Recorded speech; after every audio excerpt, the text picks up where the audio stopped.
కాపలా కుక్కలాగుంటా అని చెప్పిన. అంటే కుక్కలు పాడవాడు అడ్డమైన కుక్కలన్నీ మా దగ్గరనే దాపరమైన ఈ కుక్కలు. కుక్క పాడవాడు ఈ కుక్క ఎక్కడ వాయిన ఈ కుక్క ఎవరిదిరో ఈ కుక్క ఎవరయ్యా కుక్క వచ్చిందండ్రి. నేను కాపలా కుక్కలాగుంటా అని చెప్పిన. వచ్చి పాడుగా నువ్వా సారు కుక్క అనుకున్నావు, నువ్వు ఏమనుకోకు సారు.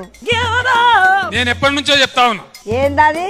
ఒక దళిత నాయకుడినే ముఖ్యమంత్రి చేస్తాను చెప్పి కేసీఆర్ ప్రకటించాడు. ఏది చేయకపోతివా మరి? నేను చెప్పిన అంటే తల నరుక్కుంటా గానీ ఆ మాట తప్పను.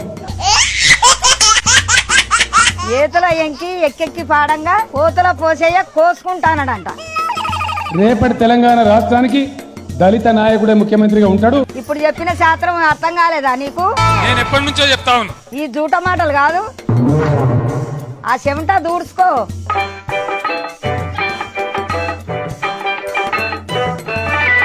అబద్ధం చెప్పినప్పుడు చెమటలు గట్టినే వస్తాయి. ఏవో కోసుకుంటాడంట, కోసుకుంటా చాలు, మందిని పోయకపోతే చాలు.